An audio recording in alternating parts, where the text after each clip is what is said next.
worship doesn't have to be this big dramatic. It comes from the workers who are weary and have done some work, and they're given an opportunity to just mourn, lament, and celebrate how they have survived the battle.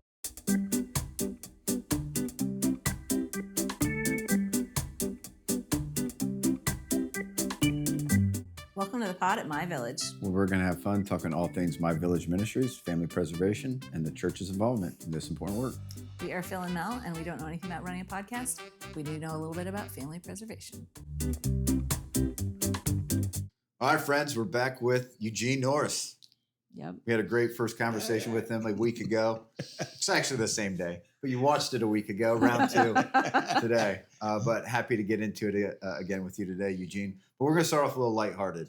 I'm going to ask a question that I ask often to guests that we have. You have a free Saturday, Eugene. You wake up, you realize, man, I have nothing on the calendar. What are you going to do that brings you a lot of life? Read. Read? Okay. Yeah. Fiction or nonfiction? Or the Bible? Which is both. Is that what you're saying? No. Oh, okay. Just saying it has its own category. I'm a real Stephen King fan. Oh, wow. So good and to know. if I really, and a lot of people, how can you read Stephen King and relax? But it does, because I think Stephen King is really telling us about our own demons within ourselves. And so when I read all this stuff, I have that in mind. Is he like a murder mystery guy? Kind of adventure? I have, yeah, obviously All I'm of- looking to catch up on a lot of stuff in terms of that. But He does a lot of sci-fi stuff too, right? A little bit? No. I don't think I've ever read Stephen King. I have heard of him. yeah, he's gotten, well, he covers the gamut. Okay. But I mean, he goes from vampires to The Stand, which is apocalyptic kinds of stuff. correct. But Okay. Yep. his themes, I think, are the demons are within us. Yeah. Wow, he's not wrong. Yeah, there's some truth there. So you wake up, you maybe do a little reading. Would you do anything active at some point in the day? What would be the meal that you indulge in? So we care a lot about food. So what's the breakfast, lunch, and dinner of this day? Oh, that's a transition I'm going through. I like to cook. My grandma and my mother, one of the things about being the oldest is that whether you're a boy or girl, you were in the kitchen helping them out. So I know how to cook. I know how much seasoning to put into stuff. So I like to, how should I be creative in something? Like, it's not enough for me to make a casserole. I got to experiment. Yeah. Okay. And a lot of the stuff my kids will tell you were not good experiments, but they ate it anyway. Hey, that's how you learn. But yeah, I like to cook my own stuff. And Going back to our first episode, you talked about being influenced by the Mennonite. Did the Mennonite influence your culinary expression in any way? Because Yes. we talked about potluck. Yeah. Yep. The Mennonites are very much about food, Yeah. holistic food, and cooking as a way to restore relationship, big gatherings of food. Oh my gosh. Oh, as a teenager, our Mennonite pastor, he was relatively young. When I was a teenager, they were raising kids, and we would spend time at his house. And his wife, Martha, would just make some very simple country kinds of things. One of them was what they call porcupine balls. And, I mean, it's just never heard of simply either. hamburger with rice rolled up into balls with seasoning, etc. But those things, we would just slap those things down as soon as she got out of the oven. But You got and me a then when meatball. we'd have a church. Who doesn't like a good meatball? Oh yeah, The rice on it's the a outside, glorified seasoning. meatball. if you will. But for a teenager, I mean, at that time we didn't run to McDonald's and stuff Yep. like. And I'm thankful Yeah. because we were eating real food Yeah. and goulashes and stuff. Oh, Probably Um, stuff growing on the farm too. There you go. Yeah. Mystery casserole. which sounds like you made as well for your kids. So that kind of, but it was the fellowship. And Yeah. like I said, when we would go out to Plain City often, and after church there'd be this big, and a lot of the Mennonites, they're next generation Amish. And so they're grandparents, etc., would be there. And we have the Amish as well as the Mennonite.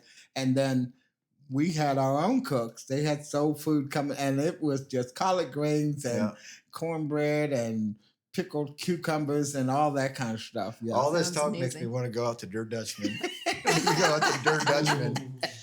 Do like their breakfast No, let's buffet. just go to Eugene's house. Or Eugene for the mystery casserole. I want the mystery Mystery casserole. goulash. Don't know what you're going to eat, but you're going to eat. Don't ask. You never find it now, so I Yeah. trust. Now, did you do any barn raising at all with the Mennonite? With the Amish? We were teenagers, and we couldn't help much, but witnessed a number of barn raising. Mhm. That was fantastic. You talk about community. Yes. Yeah. I mean, to actually see a barn come Yeah. together in a day, Yeah. Mhm. and at the same time a pig roast going on at the Yep. same time, Mhm. and all of these things coming together, and you wonder who organized all this. But at the end of the day, there was a barn, and Yeah. there was a lot of singing Yeah. at the Dude, end of that's that. amazing. Man, that's The like a other- bucket list item. I want to go to Yeah. a barn raising. The Yeah. other thing that, in terms of the Amish tradition, was the funeral of the Amish. A lot of them traditionally would be buried in the churchyard. Yep. And the grave was open, but you actually threw the dirt on through a singing. Wow. And and that is Was it so, the same song every time? Was there like a No, people would. It was Just- like a. You worshipped you well. go You out filled after, in. and the things, and there's a mound of dirt. There's a scripture, and then someone starts a song, and then different people. And if it's someone you loved and had a relationship with, from the Black tradition, is kind of standoffish with the funeral. It is that sadness. But then you go and grab a shovel full of dirt and throw it in, and then somebody else may break out into another song. There's something rejuvenating about that when you're singing about the joy of Jesus and going home to Jesus. It becomes less materialistic and less mysterious. You're actually covering up the old wow. Yeah. to free to that. And Wow. there were numbers of things that I gathered from that relationship. That's so and- cool. And eventually, as choir director, I ended up being with the Pentecostal church because I was a music director there. So I'm not one to talk about one denomination over the other, because just like we're talking about sharing, I think God's blessings and God's mysteries are so wondrous. We've lapsed on to what we really hold on to fast, but it's bigger than all that. Yeah, I It's love bigger it. than That's all so that. good. Yeah, it's such a rich experience of oneness from the different heritages you've been a part of. Yeah. Makes me want to do two things. Well, three things. Go to Der Dutchman. Number two, start an MVM graveyard. Yep. Yeah, and then three, I watched this YouTube video where it was the Amish doing it. It wasn't a barn raising, but a barn moving. Have you seen this? Oh, They I saw moved a that. barn, like a massive, a huge barn, and somehow removed it from its foundation. Had all these huge beams that ran across it, and literally hundreds of Amish picking up a barn and moving it They just walked like they like a quarter they mile. Did Really? a circumference of the whole I don't know. thing. So I don't know if you've seen that, but anyways, a barn raising / barn moving. Yes. One of the three things I Yeah, want to do. as long as there's a pig roast during it Yeah. and some We'll worship. put Eugene in charge And of the also, pig roast. another bucket list item now is being on a choir that Eugene directs. Yeah. I love singing in a good choir. I love watching a good choir. Yeah. I'd love to be directed by you. Are you part of a choir right now at all in any way? I am not. Okay. I'm not.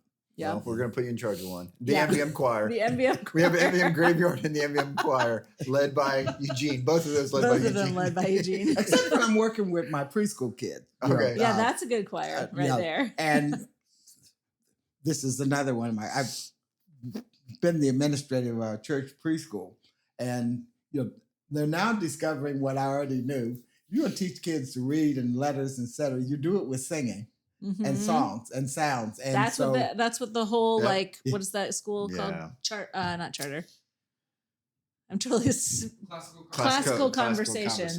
It's a new homeschool movement, and they teach kids so much stuff through song. yeah, and rhythm. Yep. Yep. And clap and math. You do math with that, Mhm. and you associate letters and sounds with all that, and the kids just love it. Yeah. It's our worldview. We need to get back to some of those real basic things Amen. that the early church experienced and prospered on. Mm-hmm. There, we're not so sophisticated that we can't get back to some of the basic things. And it's Yep. all about relationship and using the voice and the parts of our body that God has given us. Mm-hmm. Yeah. Because our brain is designed to be, our heart can control our brain in a very negative way. But Mm-hmm. once we really get that spirit going in our spirit, our brain will go with that. It will Yeah. change, etc. Otherwise, it goes back to, I'm sure as a pastor, that heart can be devastatingly cold and hard, but the way through it is through your spirit and your Mhm. relationships and just those feelings of positive, good feelings around memories and interactions. Yeah. Yeah. Well, in the last episode, which was a week ago, we got to talk a lot about your story, how you got connected to Chalmers, some of the thinking of the Chalmers Center, and some of the ways that the church has helped in the past, or maybe thinks of quickly at the top of our mind to help, that aren't necessarily helping. They maybe are hurting and creating a situation that further divides us from others in the body or others who need help and service. Definitely prevents us from being mutually transformed, like we talked about.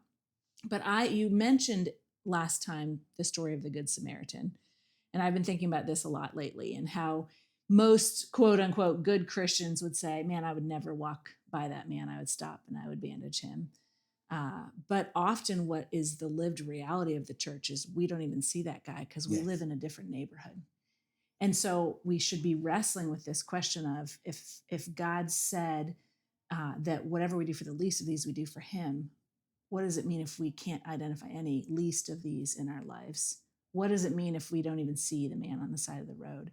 And so one of my questions for you is, for a church that's saying for the first time, man, we want to be engaged in the ministry of coming alongside those who are in poverty, whatever type of poverty they might be facing.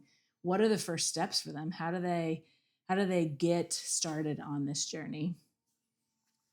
That is a very compelling question. First of all, if the Spirit is stirring that question Mm-hmm. to ask, and often the signs are there, and we have to ask, what is God really calling us to do? Mm-hmm. It's almost like you're getting back to needs and wants. Yeah. Are we addressing our needs? Are we addressing the kingdom's needs? Put everything aside, and something Phil said in the last session, what is empowerment? What does our growth and success look like? Mm-hmm. And the Christian journey is about continually growing. Mm-hmm. And so I would say first place is that there's a stirring that is someplace within the body. Yeah. And really acknowledging it. And just like anything else, the first thing is to confess it. Yeah. Yeah. And if we confess it, we may not be doing best that we can do. Yeah. Of course, the Mennonites would say, you confess it, lament it, and repent of it. Mm-hmm. And the Spirit will lead you to look at what God asked Moses, what's in your hand? That's because it's churches begin to maybe just having this feeling of something we're feeling drawn. Maybe it's an individual in the church that has to bring that message, or the pastor is stirring it, or it begins to come up. The next thing, the Spirit will lead, at least in my experiences, when I'm confronted with a look around and say, hey, there's a need here. Yeah. And then the first thing God says is, what is in your hand? So he asked me, what's in your hand? Yeah. That is to look at who's in the body. The body has many gifts, and often our structure is stifling some of the many gifts that sit there? Yeah. Who are the many connections outside the church, et cetera, that are potential resources? Um, Again, which Chalmers has a framework called Innovate, Mm-hmm. which is a biblical-based design approach. And what it does is that it helps, even if you don't know what that ministry is going to look like, you have confessed it, you feel a need. Innovate then begins to take you through a process of looking at what's in your hand. What assets do you have? Mm-hmm. Because if God is calling you to do something, He has already put those assets out there by which you can start that journey. And the Innovate process begins to take any group or church or small group to really look at prayerfully looking at what they're feeling, what the Spirit is saying to them in a very constructive, systemic way. Mm-hmm. What things and assets do they have? What's in their community around them? And then beginning to work through that through a process of identifying some first steps. Another aspect of that is to look to the scriptures in terms of preparing our hearts to do the work, because this Yeah. is the heart work. And that's where When Helping Hurts, kinds of readings, etc. Your statement on poverty Mm-hmm. is really, I think, an excellent study that if a group wanted to, with my village, wanted to really, what are you all about? Mm-hmm. That's a good place for them to go through that, because then they're beginning to work on their mindset. Yeah. And definitions and what are things, maybe our thinking is our boundary. Yeah. And we need to renew our mind and broaden our thinking. And that's where the Spirit can help us to see a little bit deeper the way we're defining worship. Yeah. If worship just when we come here on Sunday morning or go to Bible study, how do we define that? Mm-hmm. How do we define the people in the body? Do we see them truly, as our goal as a church is to shepherd disciples? Mm-hmm. And what does it mean to be a disciple? And that a disciple is imitating the master. Amen. Mm-hmm. And at a certain point, the disciple is expected to go and do the work of the master and have their own work that they bring back to the church. So redefining who we are and what we are as a church, looking at ways to have the scripture to really open our hearts, and looking at some frameworks that will help us to look at that practically and procedurally and systemically, how we can reallocate and rethink. Yeah. And then ultimately just step out. Just do it. Just Nike do it up. something. Yeah. That's so great. What I feel like what I really heard from you were three kind of key themes. It's if the Lord's first stirring this in your heart, man, be quick to repent. Like acknowledge before the Lord that you have not been engaged in this way that is clear in Scripture, and not in a shameful way, but repentance and confession are so good before the Lord. Grace. And then listen, ask the Lord, what is it that you want us to do now that you've stirred this up? And then learn, like go and see what others who've gone before you have done, so you can learn how to do it well, and you don't have this knee-jerk response to the stirring, and you jump in head first without being thoughtful or prayerful about how you're going to jump in. If only there was also like an ambassador from Chalmers in Central Ohio. Oh wait, they could call you too, though. I mean, that's true, right? I mean, they could engage with you if they were interested, right? Absolutely, and that's what I'm praying will happen. In my brief association with my village and the work that you're doing, it's really been very inspiring, and opportunities come up in conversations. It's not like I'm bringing a program, but as I'm listening to what you're doing, seeing what you're doing, again, the Spirit says, here might be a way that you can contribute something and then get out of the way and let that grow in that context. Because every church, every ministry, God has a mission for them, or missions for them, and they have a purpose. Yeah. And so the frameworks that we use are ways to help us to talk about, think about, and be spirit driven to be able to go and put it in the context of whatever ministry work that you're called to do. Yeah. Yeah. Yeah. Well, our supervisors have already, I mean, we have too, but our ministry, our supervisors specifically, have been really blessed by you. And I know there's only more to come with you in this budding friendship partnership that we have going on. So we're really excited about that. But I would encourage any of our partner churches or volunteers to look into the Chalmers Center. Yeah. Great resource. Eugene's a great Yeah, resource. contact me, and I would be more than happy to have, like seriously. we're having a conversation.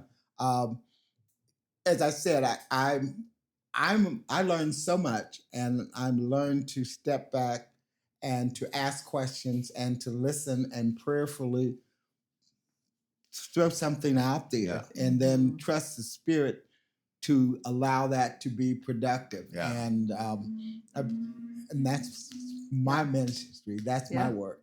Yeah. The other thing I really love that you said was to look at what's in your hand.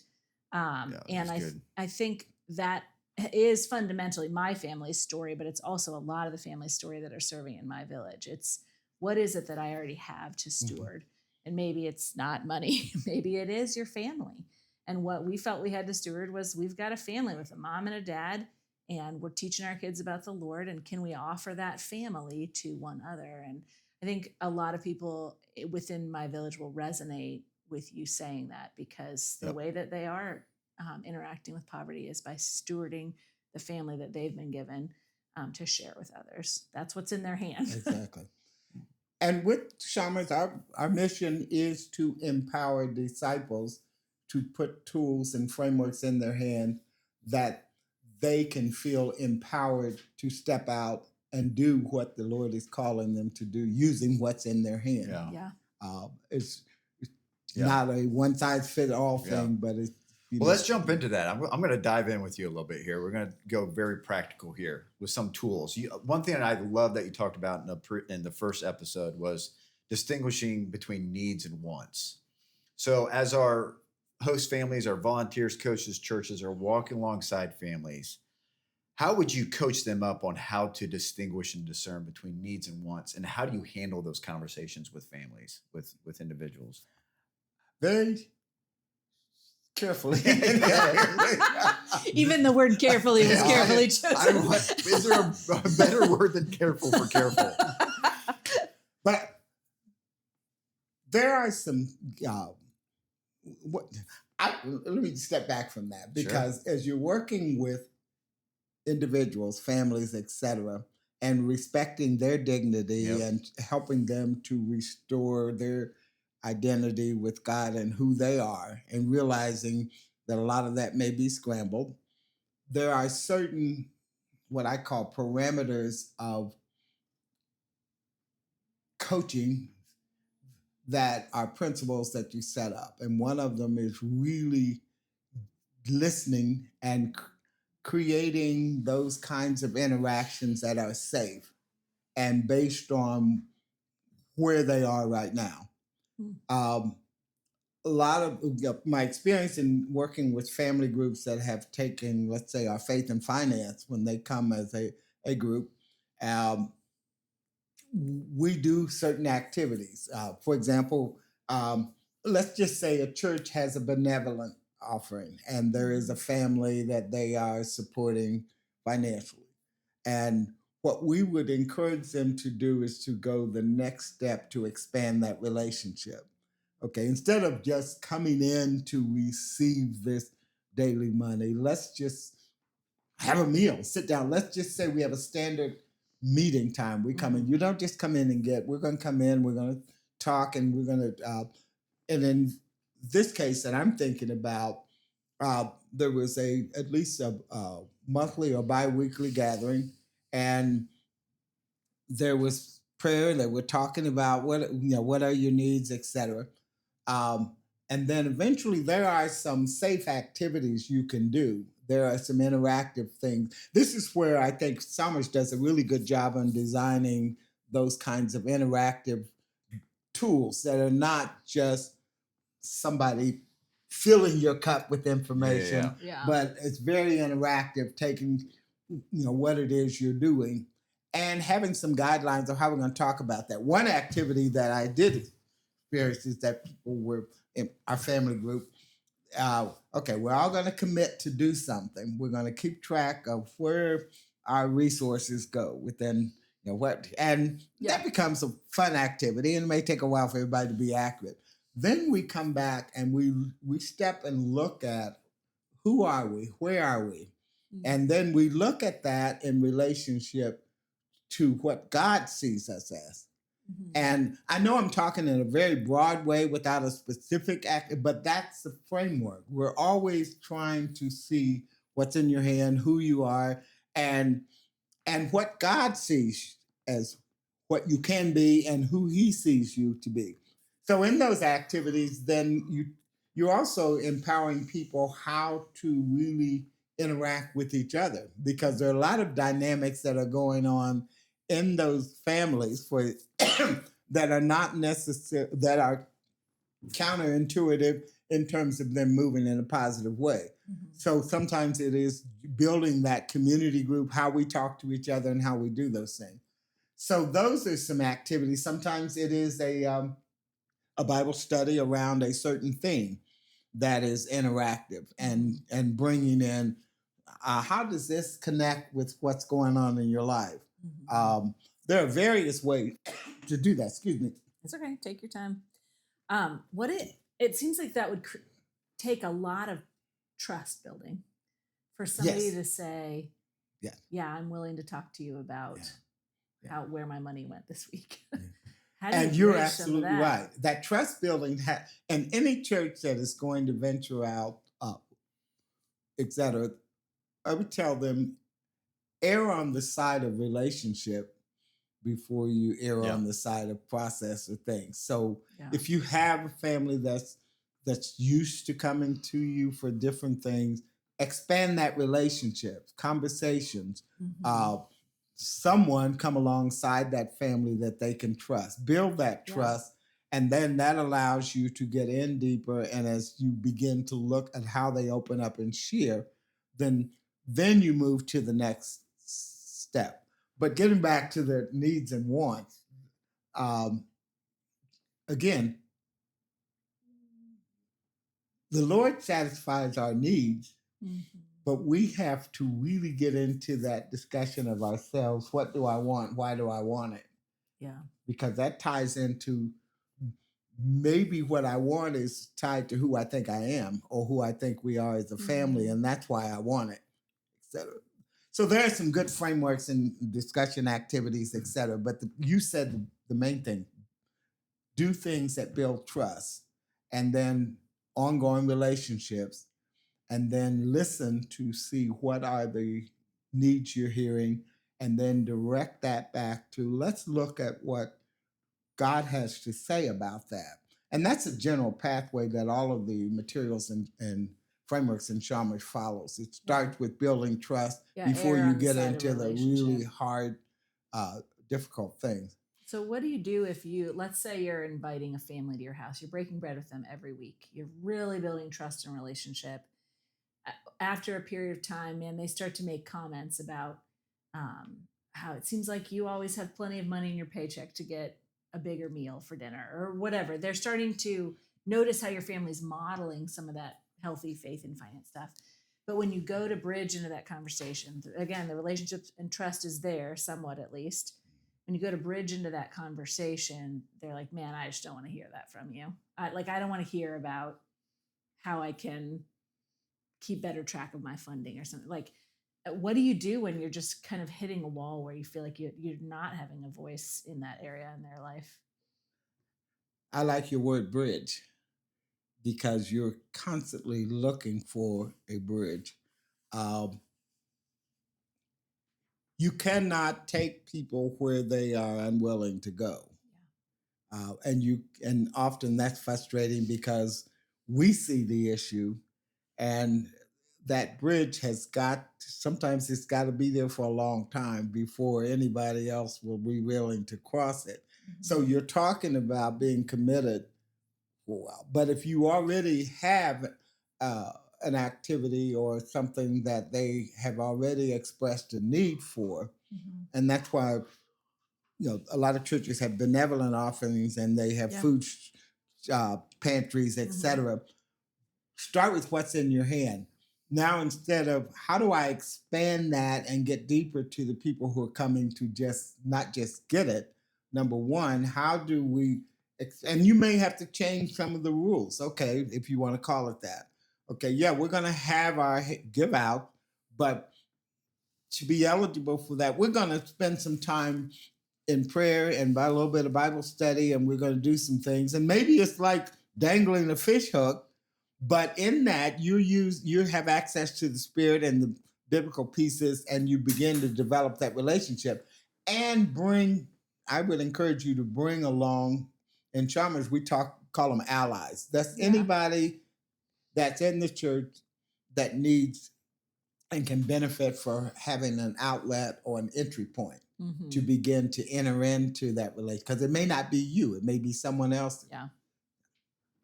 Yeah, we have definitely recognized the gift of not just having one touch point in that church community, but continuing to introduce other relationships, knowing the Lord might use this person in a way that He's not using me in their life, and just the blessing of serving together. My family's not just doing this; our church is doing this.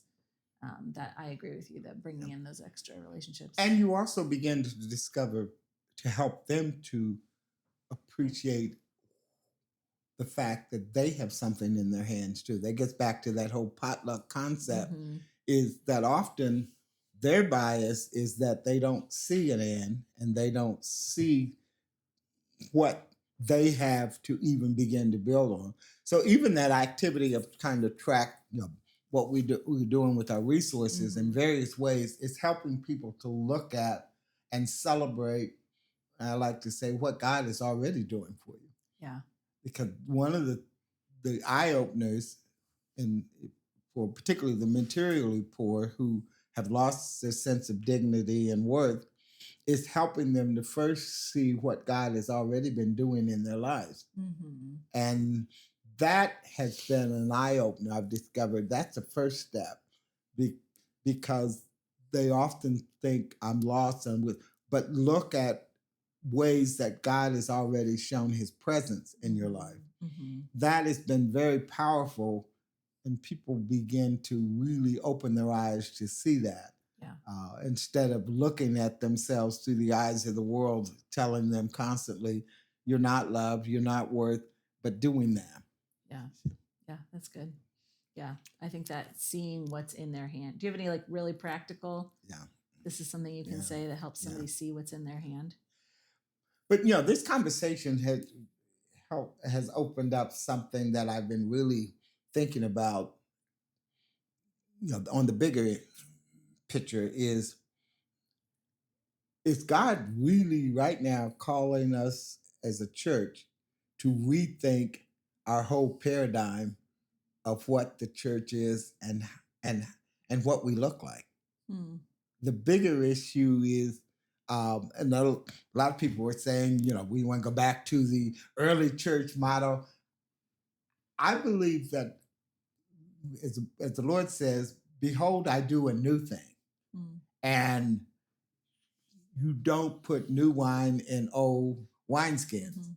And have we really got in our minds a paradigm of church looks so much like this Mhm. that we are not allowing the mystery and the power of God to take us beyond our walls?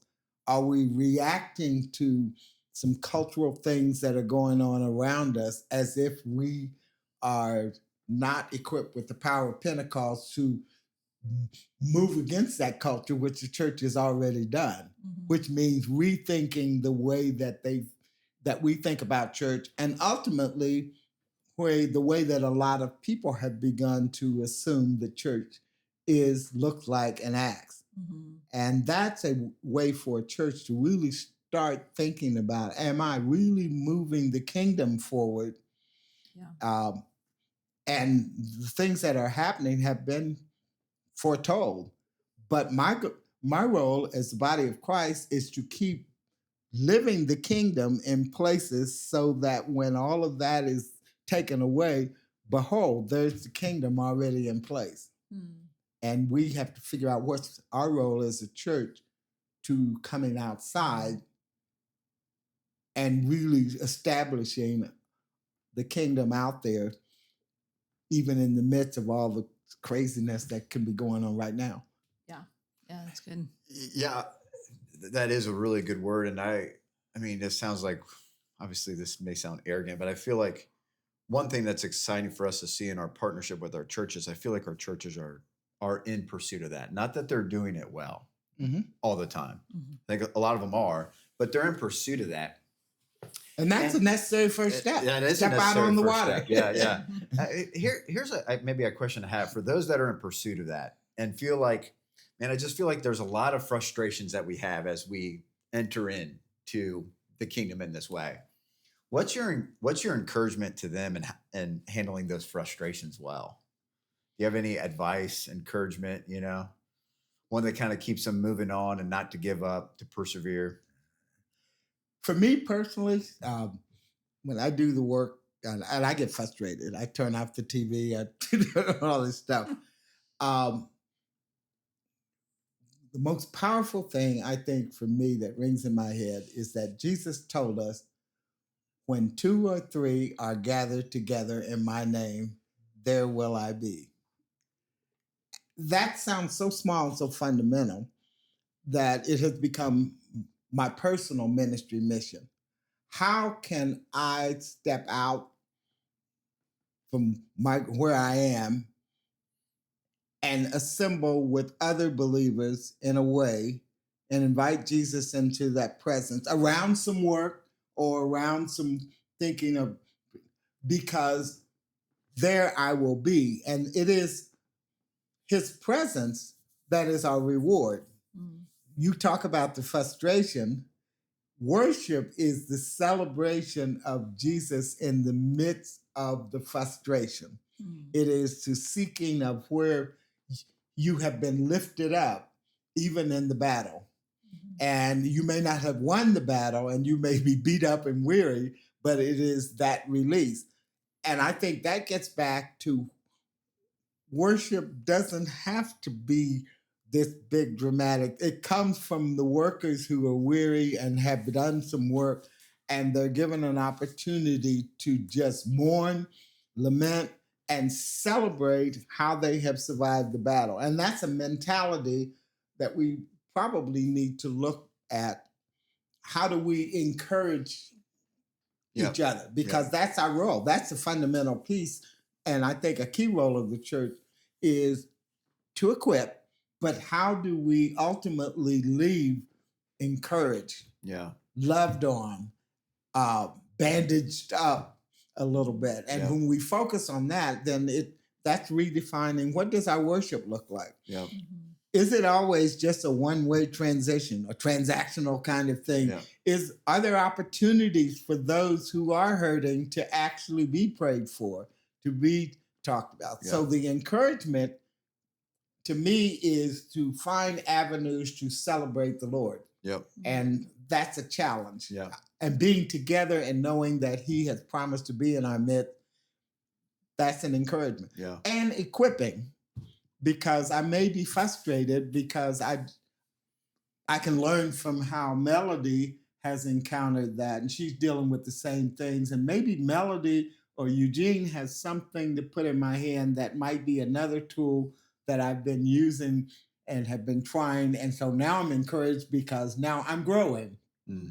Because celebrating growth is a part of that whole process. I love that. I mean, there's so many biblical principles that you're teaching in that. I mean, 2 are better than 1, for there's good return for your work. So who can you co-labor with and gather yourself around that will keep you accountable to the good work? That's that old Mennonite barn raising. It is. And that's a concept they had. Hey, there's a need out there. I may do the cooking, I may do the hammering, I may do, and we're encouraged with the singing at the end of the day. When you labor in this type of work in isolation, you will find yourself even more defeated quickly. but when you labor with others, there's a resiliency that you have when you labor with others, co-labor with others. The other thing is, I mean, you're teaching Paul's principles, where it's like, man, think about such things that are good and praiseworthy and noble. Yeah. And we got to celebrate the Lord and what it is we see that we're doing. And this it even has me thinking of like the family vitality spectrum a little bit. So we talked about this at conference. We've introduced it to our churches, and this path we want to help our churches take families from preserving all the way to thriving. And part of the reason we love this spectrum so much is that, again, it's this temptation to want to see things fixed really quickly. Mm-hmm. And this helps temper, I think, to have a mindset that is appropriate, like appropriate expectations. Meaning, if there's a family that you are helping preserving, the chance that you get them from there to thriving in 2 months, even 2 years, is probably unrealistic. But what's the steps of faithfulness look like to help you understand success in your life? But then what are the markers of success that you're seeing in the life of that family that may not look like thriving, but look like stabilizing, which is a good thing. Mm-hmm. In the same way, what are some of those, as you work with those, maybe specifically are materially poor, and maybe you're coming up against a lot of frustrations? What are some of those small wins that you've noticed that oftentimes the church overlooks, that are wins, but we miss them because we're looking for the big wins all the way over here, but we're missing all the smaller ones in between? Yeah. What are some of those small wins that could keep us encouraged that you feel like are oftentimes maybe missed by the church?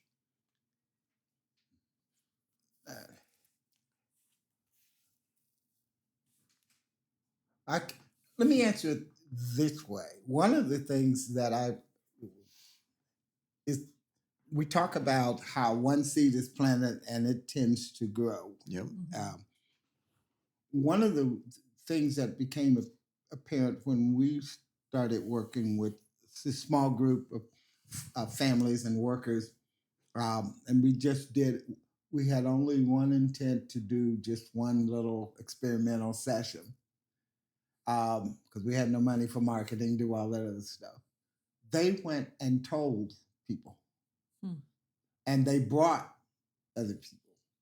And usually it was within their family. So in your case, we did about 2 years worth of family financial empowerment through the faith and finance workshops, purely on word of mouth. And by that, I mean, there were people, you look for changes in that dynamic within those relationships themselves. You look for small things where they actually are letting the wall down, and they actually are talking about those things that you really can't fix. But yet learning to trust and come alongside through prayer and support. Those are very small and often go unnoticed. I've even seen people who actually emotionally, you start seeing their true emotions come out rather than be afraid of vulnerability. Yeah. Mm-hmm. Yeah. And that is because that's a challenge. It's a very tender time, and how you love on that without necessarily feeling like I have to give you a false fix, etc. Mm-hmm. But I'm praying, and I'm going to trust you that. Those are very small and often overlooked. Yeah. But they tend to, the next time, they tend to open up, and people begin to talk and spread it within their particular group and family, if you're talking about a family dynamic. And because that is how the kingdom grows, I guess, with that way. Another one is allowing celebrations, really teaching our definition of what it is to celebrate. Yeah. In the old church, in the Black church, we had Sunday morning testimony. Sometimes it got too long because people were really digging for things. But it had its purpose, is that we bring the sacrifice of praise. we find, we condition our mind to be transformed to look for the positive. Mhm. So celebration is that very small celebration. When there's an opportunity for them to begin to give in a small way. Yeah. You create those opportunities and they are celebrated. I know this is a little, but no, they're celebrated because that's part of the transformation of coming out of being, I have nothing to offer and I have nothing to give. Mhm. And that's done with how you create that environment to be able to do that, and that it's okay Yeah. to do Yeah. that. Yeah. Yeah. I hear a little bit of what I hear a little bit in that too is like even like that relationship feels a little bit more reciprocal, where like they're giving to the relationship and not just receiving. And that even could be like they're asking you a question when they've never asked you a question before about Yeah. your life. You know what I mean? Yeah. Like that is, and there's vulnerability in that. Mhm. And there's growth because, again, most importantly is the connectedness between God and others. Yeah. And when you see that relationship being built, even if it's over a long course of time, that is chipping away and building a foundation that is needed to get to something that is greater. Mhm. I'm old and my long-term memory is way back there, so I'm smacking. But you're bringing up, there was, during the conference, I forget which one, it may have been you did your presentation, and there were some pieces in that fit right into what we're talking about. Mm. And I kept, I took notes, Phil. So I'm and sure, I it took was, notes I'm on sure it yours. was me and it was But really I good. was Yeah, really it was Ken. Obvious. Yeah. Yeah. It's neither of us. But just in the way in which you were framing some of those things, I wish I could remember what the topic was. And Mhm. you had I think it was you. You I'm had sure some it was. different I'm things. sure it It's hard to and, say. and I really wish I could Yeah, remember. no, it was Sounds so like it was really good good. that you forgot it. Yeah.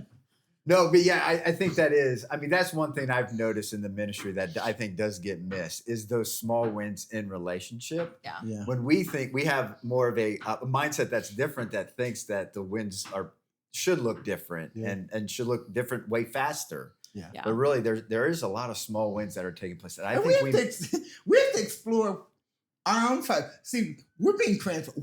Why are we frustrated? Yeah. And what's Yeah. frustrated? And what kinds of, and why is that triggering your Yep. frustration? Yep. Then we have to Yeah. really ask those questions Correct. of ourselves. That's really good. The call that the Lord gives us to walk alongside other people isn't just for the sake of other people; it's for the sake of yourself Yeah. too. Yeah. Like He loves you so much that He's going to call you to a great Yes. work, Yeah. so that you're more refined and closer to Him. Yeah. And we miss that growth in our own lives as well. I think that's a really good reminder. Yeah. I think as we walk alongside the church too, I want to be careful not to throw everybody in one bucket. Absolutely. There are a lot of us that are like, man, I'm frustrated because I helped you one time and you didn't get it together. Like, Yeah. yes, there's that level of maybe maturity in this Correct. process. We also have volunteers who for 8 years have Yep. been laboring away in relationship, really fighting to do so in a dignifying way. Man, they're just weary and sad because someone they love is not experiencing the freedom that God has for them yet. And I this goes all the way back to the first episode near the start, but talking about this being transformed by the renewing of our mind. It is so much more complex and layered than that person who's like, I served one bowl of soup. Why haven't you fixed your life? Yeah. Because there's so much story and grief and effort put in. Yeah. But really, that's some of the same heart renewal that is needed. Yeah. I need to lay that grief before the Lord. I need to look for those simple wins. And in doing so, be able to stand firm in the end and really fight the battle that God is calling us to fight. And I think I just wanted to take a minute to recognize Yeah. that there Yeah. is Good. this depth of grief that some of our volunteers Yeah. are walking through because they do actually have such a heart Yep. for these families. And they're they have serving. labored for so long. And they're yeah. not looking for a result to like put on their resume. Yeah. They just truly love They this care family. for them Yeah. deeply. Yeah. It makes me think about if this work was so easy, then our worship would just be very Yeah. routine and lighthearted. That's Yeah. good. There's a beauty in the worship of those who are struggling, Yeah. and that, and I can relate from my own personal experience. The church that is struggling and doing some of that hard work, and you're right. some are making progress and some are not. They're encouraging others. That dynamic of having all of that as we come together as a body is explosive worship. Yep. The songs we sing then begin to take on different meanings. I mean, yeah, some may be clapping their hands to the same song while some are crying Yeah. because that is feeding their soul in a different way. Mhm. So it all comes back to that frustration is natural and it's a part, but the celebration of even those small steps, what you just talked about, all of that needs to be a part of our worship because we're a working body. And our coming together corporately is about supporting that, encouraging that, and celebrating and lamenting and healing for those who are we're still doing that work. Yeah, and doing those things together too. Yeah. One thing I'm even thinking of, again, we've been talking about this a good amount, is just the opportunity we have. I think oftentimes our mindset goes with just the parents that we're serving, but the kids are being impacted in a way that we may not see the full fruit of it now, but there's some seeds that are being planted, and we believe in the power of the seeds. And God's going to make things grow. You know what I mean? We're called to one purpose. That's to love God and love others really well. Yeah. And I trust and believe that as there's investment in the lives of these kids, a generation, 5, 10, 15 years down the road, you're going to see maybe a little bit more of the fruit of that labor. Yes. Does that make sense? Yes. Yeah. And so in light of that, I should know this, but are there some good resources with Chalmers Center or any other resources that you would recommend for those that have this are really envisioned to invest in kids, that kind of kids and teens, teens, youth. whatever, that kind of helps build a strong foundation into something once they're adults, I am so glad that you asked that question. And I have to praise the Lord because it came out in we have a group of trainers who have been originally training with adults. And just last week, one of the things that the church and the ministries, and I like how you guys come together and share what you're learning and where the Lord is teaching and what the Lord is teaching you and where he's taking you. There was a group that have one group, they're a family ministry, and they were struggling with childcare and what to do, and the group of the family with teenagers. So they have stepped out into taking this, again, Chalmers framework and designing those kinds of, like, for example, they're calling it faith and finance for children. That's great. One group, yes, and I would love to share those resources. One lady has approached it she has created an app, and I was mindful that you had a gentleman there that was doing some app work using his gift, where she's created an app where they get the parents together and they are dealing with their issues, but then they have an app where they will every day the family has an issue or question or a scripture that deals with that, and then they're teaching a financial principle to their kids. That's great. There are activities the kids will do that week that they put into the app, etc. The other lady who she has taken it a different way. They have actually created a curriculum for children 1 to 5 years of age, managing God's money, and they're 1 very to 5. Wow. I'm sorry, maybe I should say 5 to 8. Okay. I'm going to work on the 1 to 5. I want to teach a 1-year-old about money and see how that goes. Great. It's actually a curriculum, a kid-friendly curriculum. I have a copy of it. I just downloaded. But as a teacher, I looked at the activities in there. They're very kid-friendly. They support the family because some of the concepts that mom and dad are talking about and there's one section called Why We Say No. Gosh, can we teach that to my kids? And it's biblical scriptures and biblical stories and all of that stuff. So Chalmers made this? Yeah. Yeah. We can maybe put a link in the show notes for people. I will get you that information. And it's not so much that Chalmers has produced the product. It is just like the ministry work that you're doing as the workers go out and the Spirit leads them to put these frameworks into their context. New things and new tools are created. Yeah. And we have within Chalmers a network of which we one of the things we do is share where has the Lord taken your work and how can we share that with each other That's good. Yeah. to be able to benefit from that. Yeah, that's really good. The other thing is that I'd be really interested in talking to any of your groups that are interested in preschool childcare, Yeah. because there are some things. I think we were talking earlier that a lot of families how to develop early literacy skills. Mm-hmm. And my thing is that, with the sounds and stories, they're biblical based because we also have to consider the spiritual formation of children. Mm-hmm. We tend to think about it a lot when they get to be at the age of accountability, but children begin to develop those concepts of spirituality, about love, etc., a lot earlier than that. Yeah. And we haven't always really looked at in our childcare and the games and activities how we can also integrate spiritual formulation concepts. And like anything else with young children, they're developmentally appropriate. Yeah. There's certain things. So yes, there are some resources. And Chalmers is a network of learners. We provide those frameworks, but yet we're also a network to say, what are you learning and how can we prepare other frameworks or learn from your work? And I think that's what the church needs to do also. Yeah, that's that's great. good. Yeah, I think the Family Vitality Spectrum has really given us this view. And we talked before about change taking time, but you said 2 months or a year, and it's like some change is going to happen in the next generation. We do want to be always thinking about, man, how can we come alongside this family for good and help, draw them closer to the Lord and being in a place where they're free and they're healthy. And so we have to wrap up because of time. Yeah. The main thing that I learned today is the church can fix poverty. Yeah. And we should all have a God complex, right? Yeah.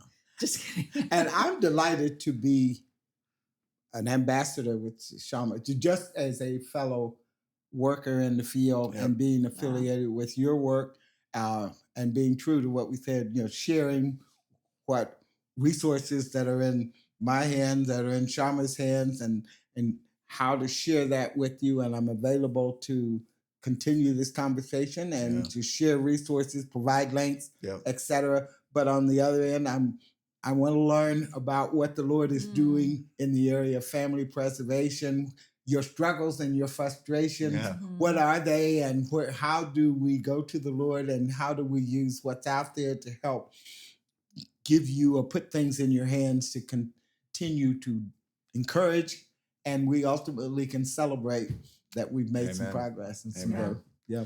Well, I would tell the church out there, this isn't the last you've heard or seen of Eugene. We're going to continue to grow in our relationship and partnership with you. And so we're excited for the church to continue to learn from you and what Chalmers has to offer. So thanks so much for joining us. Thank you for the invitation. It's been a joy. Yeah. So. Thanks for being here. And tomorrow's the next day.